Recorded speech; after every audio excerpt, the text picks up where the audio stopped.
To discuss the beginnings of Melling racing, you must first look at who Harry Melling bought the equipment and personnel from necessary to start a Cup Series team on December 1st, 1981.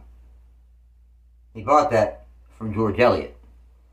Elliott's son, Bill, had been serving as the team's driver. He came right along with the rest of the team. In 1982, the team ran number 9, with Melling Tools as primary sponsor. Elliott's best start was first in Michigan, and his best finish was second 3 times, in Charlotte in the spring, Daytona, and Charlotte in the fall. Overall, they were able to score 1 pole, 0 wins, 8 top 5s, and 9 top 10s in 21 starts. Not bad at all, but believe me, the best is just around the corner. For the 1983 season, Melling Racing decided to run full-time. A slight change to their primary sponsorship, as Melling specifically advertised Melling oil pumps. Elliott was back again behind the wheel. His best start was second, 4 times, in Talladega, Darlington, Michigan, in race 1 and 2. So that's pretty much, he was fast in Michigan that year. Best finish was first in Riverside, the old road course out there in California. This was both Elliott and Melling's first career NASCAR Winston Cup victory. Overall, the team scored 0 poles, 1 win, 12 top 5s, and 22 top 10s, on their way to a top 5, third place finish in final point standings. Next up, 1984, and the team continued to improve. Elliott remained behind the wheel as the team picked up corporate sponsorship from Coors. The team's best start was first 4 times in Michigan, Bristol, Atlanta, and then Michigan, the second race. Again, he was quick in Michigan. Best finish was first 3 times. Charlotte in the fall, Rockingham, and Michigan the first race that season. Overall, they were able to score 4 poles, 3 wins, 13 top 5s, and 24 top 10s. En route to another third place finish in final point standings. The following season, in 1985, Elliott and the team had the kind of season you normally only see in video games. R.J. Reynolds' brand, Winston, had a kind of a special promotion going for the drivers, basically like a, I don't know, like a special challenge kind of thing. They were the corporate sponsor of the Cup Series at the time. They ran a special promotion called the Winston Million. The Winston Million is where you win $1 million if any one driver can win 3 out of 4 of the Crown Jewel events. Then Crown Jewels consists of the Daytona 500 at Daytona, the Winston 500 at Talladega, the Coca-Cola 600 at Charlotte, and the Southern 500 at Darlington. Now, Elliott was able to win the Daytona 500, the Winston 500, and the Southern 500 to win the Winston Million in its first year in existence, therefore forever being branded $1 Million Bill. In that Winston 500 in Talladega, he was forced to make up 2 laps under green and still came back to win the race. Unprecedented. The only driver to ever win the Winston Million was Jeff Gordon. He won it in its last year in 1997, before they started going to the No Bull 5. He also set a modern era record when he swept both races at 4 separate tracks through the season. Both at Darlington, both at Pocono, both at Atlanta, and both, surprise, surprise, at Michigan. Now, his best start was first, 11 times. Pocono, Michigan 1 and 2, Darlington 1 and 2, Dover, Talladega 1 and 2, Daytona 1 and 2, Charlotte, and his best finish was first 11 times also. In Daytona, Atlanta 1 and 2, Darlington 1 and 2, Talladega, Dover, Pocono 1 and 2, Michigan 1 and 2, and overall the team scored 11 poles, 11 wins, 16 top 5s, and 18 top 10s. Even with this amazing success, they couldn't get their first championship, finishing 1985 in second and final point standings. The team wasn't close to as successful as they were the previous season for 1986. Melling Racing brought Billelliott back to run full-time again, obviously. This time with Coors as primary sponsor. Best start was first 4 times. In Talladega, first and second race, Daytona, and Atlanta. His best finish was first, twice, both in Michigan. Overall, he and the team was able to score 4 poles, 2 wins, 8 top 5s, and 16 top 10s, en route to a 4th position in final point standings. For 1987, the team essentially stayed the same, with Bill behind the wheel and Coors sponsoring the number 9 Melling Racing Ford. Well, they started in 87, winning their second Daytona 500, the second in the previous 3 seasons. His best start was first 8 times. Daytona, North Wilkesboro 1 and 2, Talladega 1 and 2, Charlotte, Dover, Atlanta, and his best finish was first 6 times. In Daytona, Talladega, Michigan, Charlotte, Rockingham, and Atlanta. Ending the 1987 season, winning 3 out of 4 of the last races of the season, narrowly missing his first career championship, finishing second.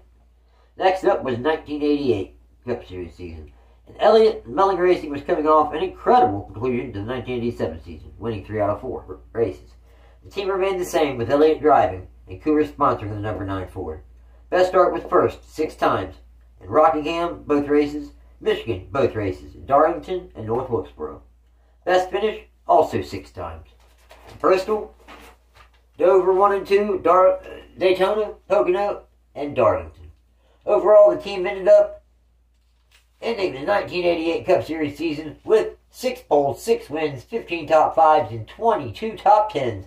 Finally, he was able to win his first career and what ended up being his only Cup Series championship. This small, family-run operation was one of the very last small teams to ever win a Cup Series championship, the other being the number 7 of Alan Kulwicki in 1992. Sadly, we lost him a little bit into the season in 1993. Tragic. In 1989, Billelliott and Melling Racing still remained about the same. Coors number 9 Ford. Billelliott driving, of course, considering they were coming off a championship. Best start was first twice in Charlotte and Richmond. Best finish was first 3 times in Pocono, Phoenix, and Michigan. Overall, they were able to score 2 poles, 3 wins, 8 top 5s, and 14 top 10s. They ended up finishing 6th in final points. 1990, a new decade and a new crew chief for the number 9 Coors Ford. Mike Beam replaced Ernie Elliott, as Ernie focused more on building their engines. Best start was first twice in Dover and Talladega. Best finish was first in Dover in the fall. Overall, the team scored 2 poles, 1 win, 12 top 5s, and 16 top 10s. They were able to climb back into the top 5 in final point standings, finishing 4th. For 1991, the team made some more changes, bringing Ernie Elliott back as crew chief and switching from Coors to Coors Light as sponsor. Best start was first in Bristol and Atlanta. Best finish was first in the Pepsi 400 at Daytona. Overall, the team was able to score 2 poles, 1 win, 6 top 5s, and 12 top 10s. For the first time since the inception of Melling Racing, they finished the season outside the top 10 in final points, finishing 11th. At the conclusion of the 1991 season, Billelliott left to drive the number 11 Budweiser Ford for Junior Johnson. Coors left at the end of the season also. The team had Phil Parsons start the season in 1993, running the first 2 races in Melling Performance number 9 Ford. Best finish was 10th in the Daytona 500.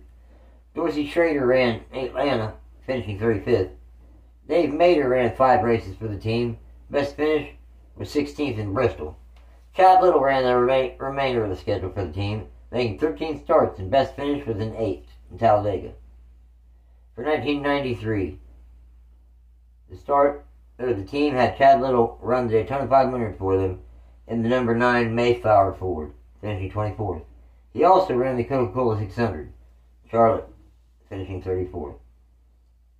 Greg Sachs ran the spring race in Atlanta, finishing 23rd. P.J. Jones attempted 11 races, but only qualified for 6 events. Best finish was 8th in Watkins Glen. In 1994 Cup Series season, the team had Joe Ruttman run a blue number 9 Ford in Daytona, finishing 18th.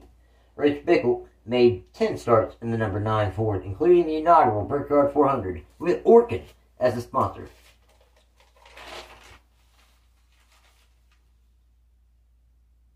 Best finish was 20th, though, in the Pepsi 400 at Daytona. Phil Parsons came back to make 3 starts to finish out the part-time schedule. Best finish was 15th in Darlington. Finally, after running part-time schedules with no full-time primary sponsorship, Melling Racing signed Spam to sponsor the number 9. They also signed Lake Speed to drive full-time. Best start was 6th in North Wilkesboro. Best finish was 8th in Charlotte in the spring. Overall, the team scored 0 poles, 0 wins, 0 top 5s, and 2 top 10s. They also ended the 1995 season in 23rd position in final points. For 1996, Melling brought back Lake Speed to drive again this season. Spam returned as primary sponsor. The team did make a change at the crew chief position, letting Peter Spinto go and bringing in Jim Long for the 1996 season. Best start was 3rd in Indianapolis. Best finish was 8th in Pocono. The team again ended their season in 23rd position in final points. In 1997, Spam left, and the team was left scrambling to find sponsors. For the 3rd year in a row, the team changed crew chiefs, letting Jim Long go and signing Jeff Bice. Best start was 6th in Atlanta. Best finish was 11th in Michigan. Overall, they scored 0 poles, 0 wins, 0 top 5s, and 0 top 10s. He made 25 starts out of 32. Melling Engine Parts, Ace Hardware, and Advantage Camo was the companies who served as sponsor at some point in 1997. Then the team landed some solid sponsorship from Turner through their Cartoon Network brand. Speed ran 15 races for the team before parting ways mid-season. Best start was 8th in Talladega, and his best finish was 17th in the Daytona 500. Butch Gilliland and David Gilliland, dad of Todd Gilliland. Butch Gilliland is the father of David Gilliland. David Gilliland is the dad of Todd Gilliland. Todd Gilliland's grandfather ran the race in Sonoma, Butch Gilliland, finishing 24th. Starting at the second race in Pocono in 1998, Jerry Nadeau took over the driving duties from Speed. Best finish was 15th in Watkins Glen. Cartoon Network returned in 1999. In the first half or so of the season, so did Nadeau. His best finish was 5th in Watkins Glen. Overall, they scored 0 poles, 0 wins, 1 top 5, and 2 top 10s. Steve Grissom ran 3 races for them. Best finish was 30th in Richmond. Rich Bickle made 5 starts, with the best finish of 20th in New Hampshire. Stacey Compton finished out the 1999 season for Melling Racing, making 3 starts, with the best finish of 30th in Homestead. The year 2000, and the team got a primary sponsor in Kodiak. The team started the season aiming to run the full schedule, but as the season went on, the team started missing races because they weren't fast enough to qualify. Best finish was 16th in New Hampshire. They also ended up 38th in final points. Bobby Hillin Jr. made his final Cup Series start at Talladega in the fall, finishing 40th. Then, that following season, the team was asked by Billelliott and Ray Evernham if they could place the number 9. Please have the number 9 so Elliott could use it on his newly formed Dodge-backed Ray Evernham-owned team. So Melling switched to the number 92. They also made the switch to Dodge as Dodge entered the Cup Series for the first time in decades. Kodiak remained as their sponsor. The best start was first twice at both Talladega races. Best finish was 10th in the Daytona 500. The team made all but two of the races, DNQing at Bristol and Michigan. The team ended 2001 in 33rd points. In 2002, the team had lost Kodiak and was now completely out of sponsorship money. Robert Presley ran the number 92 in the Daytona 500, finishing 22nd. He also attempted but DQ'd for the fall race in Talladega. Stacey Compton ran Michigan, finishing the race in the team's final race in 30th. The team was able to score 34 Cup Series victories and win the 1988 Cup Series championship, all with Billelliott behind the wheel. I hope you enjoyed this edition of NASCAR's Lost Teams, Melling Racing. Remember, if you enjoyed this content, please subscribe to the channel. Thank you. Have a wonderful day.